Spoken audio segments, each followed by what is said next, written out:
The Cape's flora has become immensely popular on the world stage, being used widely in the cut flower trade, for essential oils, and perhaps most famously for producing a proudly South African tea called rooibos.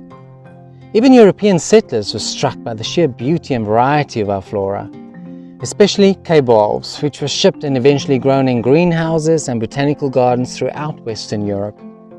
However, no one can deny that the best way to experience the Cape flora is to see the plants in their natural habitat, where they've grown and evolved over thousands of years. It's a tremendous privilege to be able to hike in one of the most botanically rich regions in the world.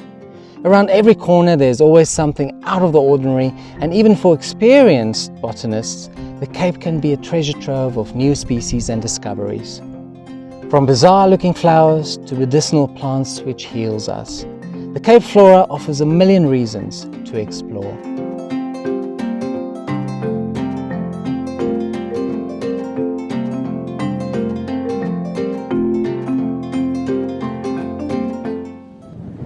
Aloes is probably one of Africa's most iconic plants. It's used around the world as beautiful garden plants or indoor plants, pot plants. And in the Western Cape we have some incredible aloes, but the king of the aloes in the Western Cape must be this one. This is Aloe plicotilis, or now known as Kumara plicotilis. It's called the fan aloe. Why? Because of the fan shape of its leaves.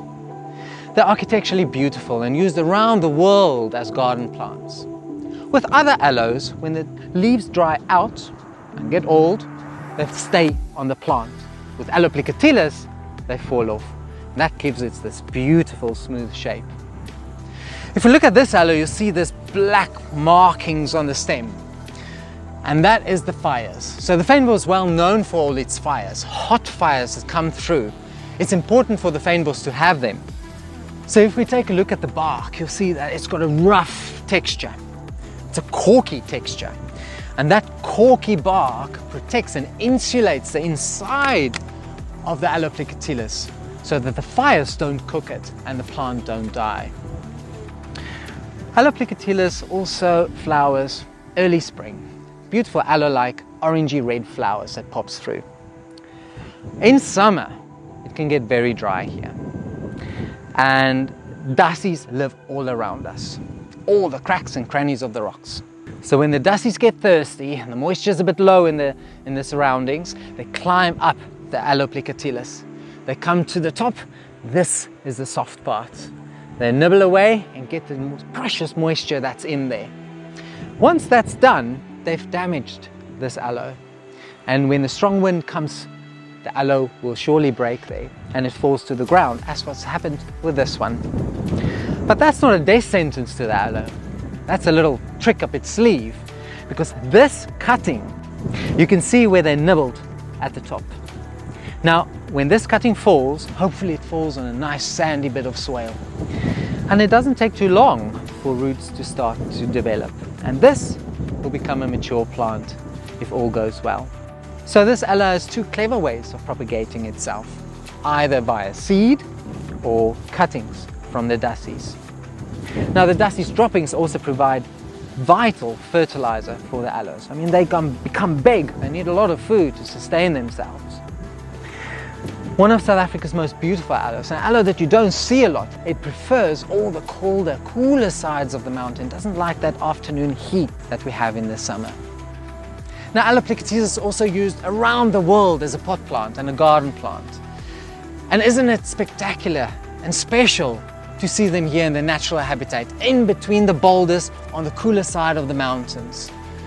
Such a special aloe for the fynbos.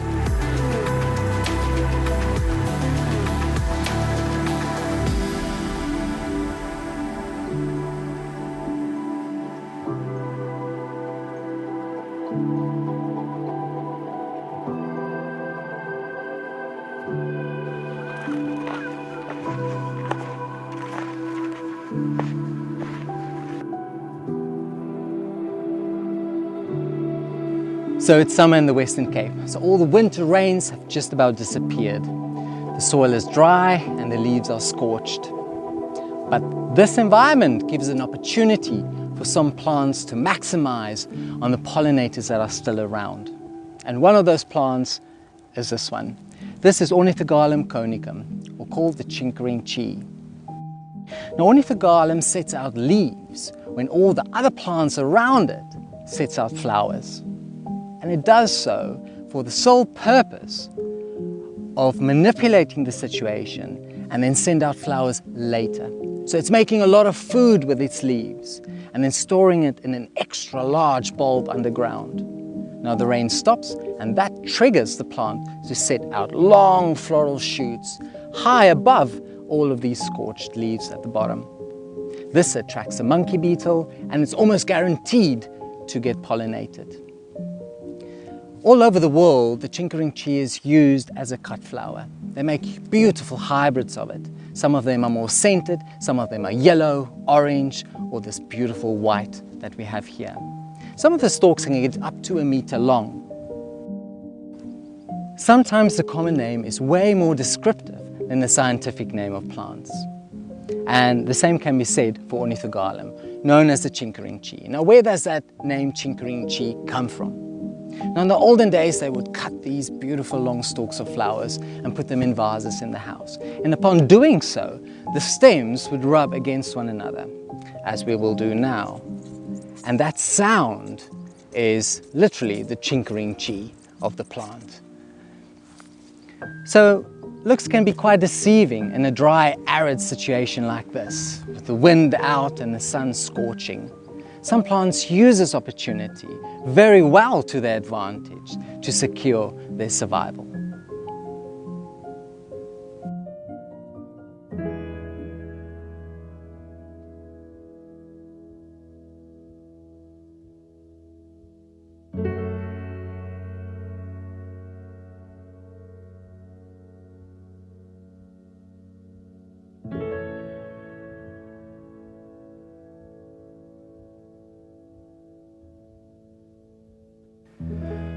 I'm on the verge and edge of the big city, and there are some plants that grow here that can't afford more destruction of their habitat. And one of the plants that's quite special and that is very vulnerable is this. This is Liparia splendens, or the mountain dahlia. Upon first glance, it just looks like one of the more beautiful fynbos plants, but this plant is a pea, one of the pea families. So it's Fabaceae. So unlike other peas, which you see the individual flowers clearly, and it's that pea-like, almost butterfly shape, this Liparia splendens doesn't have that. It has a collection of pea flowers, giving you that dahlia or rose-like flower. The mountain dahlia's flowers are shy. They all show downwards.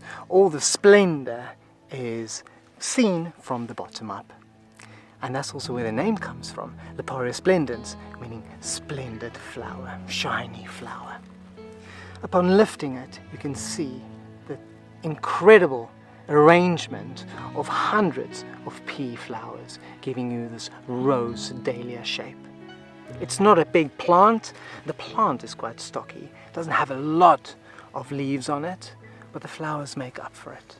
It's a rare sight to see here in the mountains, and they're in flower now, well, they're starting to go off. They cater for sunbirds and carpenter bees to come and pollinate them, and upon doing so, the sunbird would perch here on the kink of the flower, bend down, and then push its beak right into the flower with force.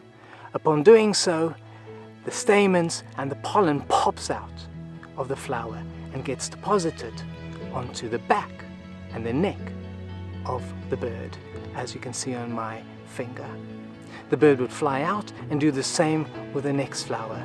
The pollen would come out and the stamen, but the stamen pops out before the pollen, thus picking up the pollen that was already on the neck of the sunbird. And the next pollen would be deposited, which is from a different flower, and then so the genes get carried from plant to plant. This is a very rare part of the fynbos family, and it's quite special for me to have seen now. They're quite fire resistant, so when the fires come here every 10 years or so, the plant would burn back, but the rootstock would shoot again. So with the mountain dahlia, as also with quite a few of the other feinbos plants, they are very threatened. Liparia used to be a lowland feinbos species, but the city has taken over its home. But that's the only part where the cities could develop. Here in the mountains, where it's really hard to build buildings and it's not economically viable, the plants that were right on the edge of the habitat are still with us today. And that's a reason why they are so rare, because where they grew en masse has been developed. So this is very vulnerable, and we have to be very careful of how often we have fires and also where we develop. And the only last remnants of it still occur here on the verges of the mountains. It's a very special sight to see, and indeed one of those most splendid pea family plants.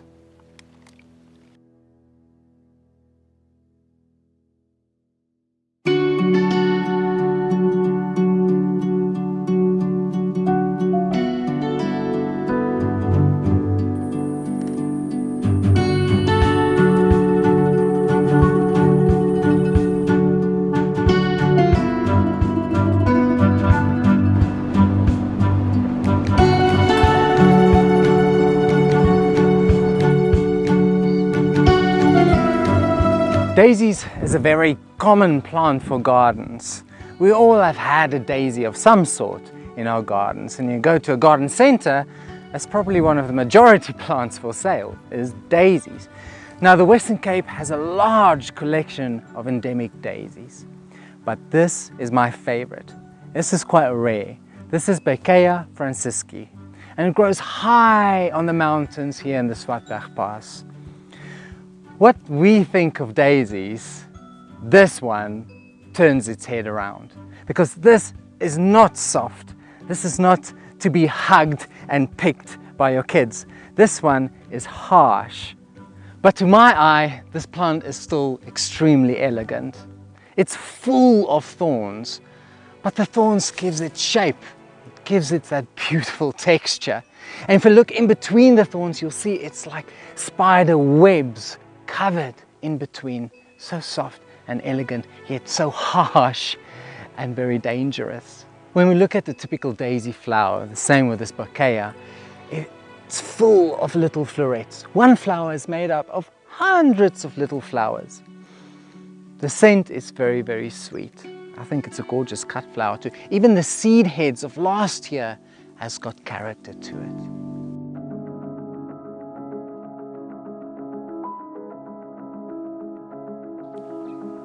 The fynbos has many plants that has a lot of medicinal value.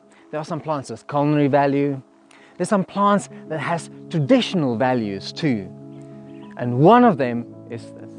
This is part of the daisy family, and it is called Helichrysum petulare, known as kooigoed.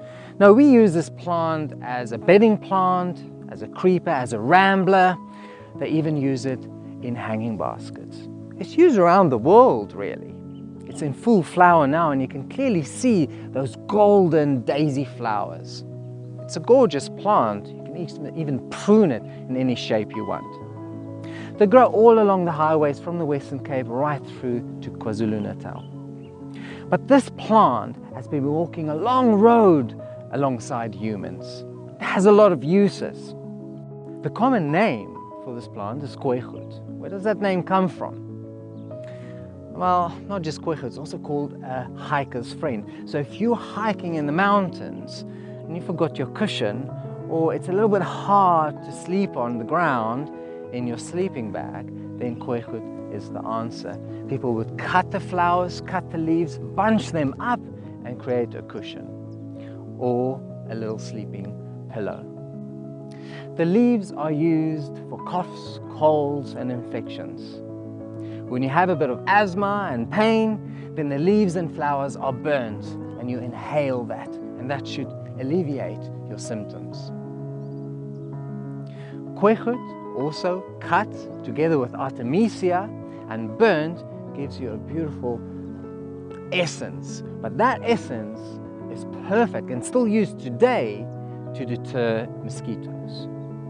So it's easy to see why Helichrysum or kooigoed is such a hiker's friend. It's got such a lot of uses. It makes your life comfortable when you go to sleep, and it keeps all the mozzies away. When I hug this plant and feel it, it's soft. And the aroma that arises from the plant makes me feel like I'm going into an aromatherapy session. It's a plant that has a lot of uses in the olden days, and it's still used a lot today. A very special part of the fynbos medicinal plants.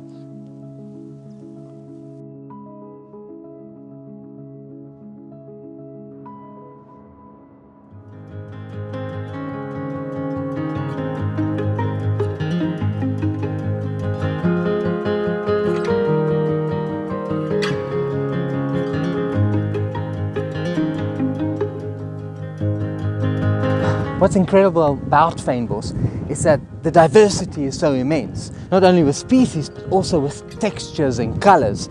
And this must be one of the strangest things. It's quite common. This is known as Linaria lanata, and it's called the kapok lily, and it's fluffy, it's woolly, and when you look at it in the field amongst green grass, it looks like sheep grazing in the field. It's such a beautiful thing, and it's a plant that should be used more in landscapes. At the moment they're right and open. It's not particularly spectacular when the flowers open, a pink flower, some yellow inside, but it's all about the textures and the woolliness and the softness of the flower that surrounds it. It protects the flower too, so there's a reason for that fluffy to be there. High in wind, it's strong here. The soil is very poor, sandy, rocky soil. So it's a gorgeous plant to see and really nice.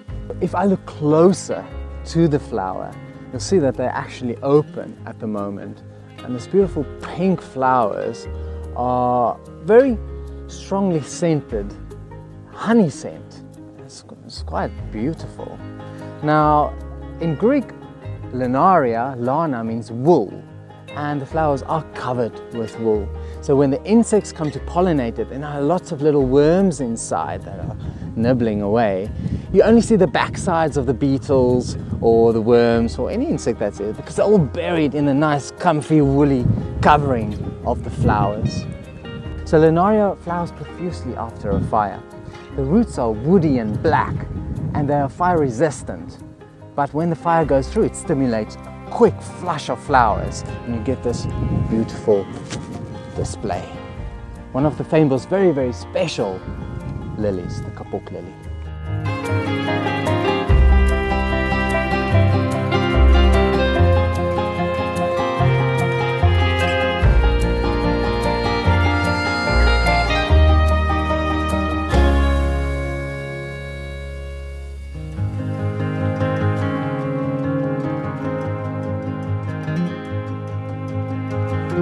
On your hikes here in the rocky outcrops in the Cape, you're bound to come across one of these plants. They are Tylechidon paniculatus, or the bottleboom. They're unmistakable. They're so fat and almost baobab-like in the landscape. There's some interesting facts about this plant. First of all, why is it so fat? It's fat because it's storing water. It's thinking forward. In the winter it's raining and it's storing all that precious moisture because it knows that for about 8 months of the year, it might not receive any at all. So it's prepared. It's now early summer and it's starting to flower. The leaves are falling off because transpiration will happen through the leaves. It doesn't want to lose any more moisture. The flowers are red in color. There are quite a lot of them. But the flowers are designed for only one pollinator. Although a lot of pollinators are trying to maneuver their way into the flowers have got tight knitted hair inside, and only the sunbird can crawl its way right through to the nectar. The Tylechidon is also known as the baadjie plant. Why? In Afrikaans, baadjie is a jacket because it sheds its jacket each season. If you feel the stem of the plant, it is very slippery. It's very shiny too, and that shine reflects the sun, so it keeps the plant cooler. So in the olden days, kids would use these bottlebrush. They would take big ones, cut them open. Inside it's very slimy, and they would use it as a sled and slide down hillsides. A lot of fun, a lot of adrenaline before the days of bungee jumping.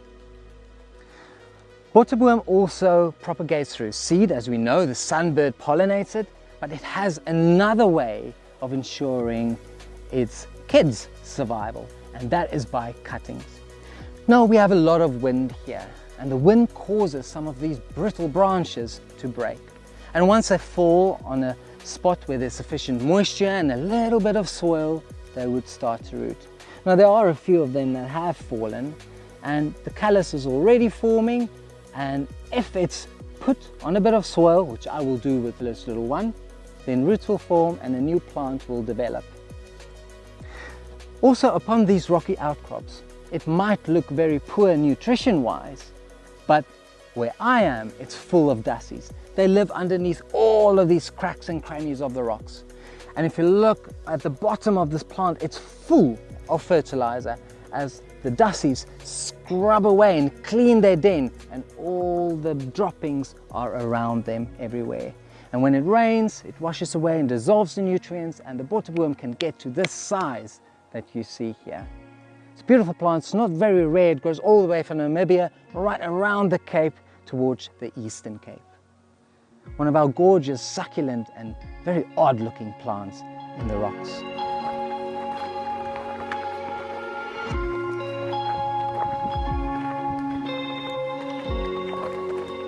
When the early settlers came to the southern point of Africa to set up a settlement, they had a predicament. There were no wood to be found. Some of the shaded valleys in the surroundings had some big trees, but not a lot. All the sunny slopes on the rest of the mountains were void of trees. The only one that stood out was this. This is Protea nitida, or the wagon wheel protea. They get to about 10 meters high with a massive trunk. And this was cut down to make wagon wheels, wood for door frames, and building materials. Another use for the wagon wheel tree is its leaves.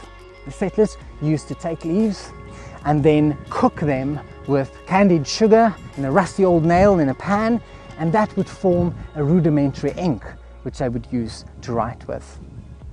Animals have a connection with this tree too, not only from nectar from the big white flowers, but baboons use this as a lookout point for danger, for leopards or humans. The flowers of Protea nitida is large and white, and the sugarbirds love pollinating it. It's dripping with nectar. There's not a lot of big specimens left in the wild. This is still a baby, and the big ones that's still high up in the mountains we need to protect.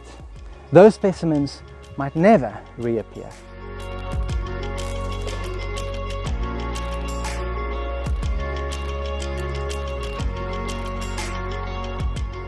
After traversing the Cape Royal Kingdom, from the dry shales of Worcester to the lush forests of the Tsitsikamma Mountains, one can only experience a snapshot of the diversity of plants on offer.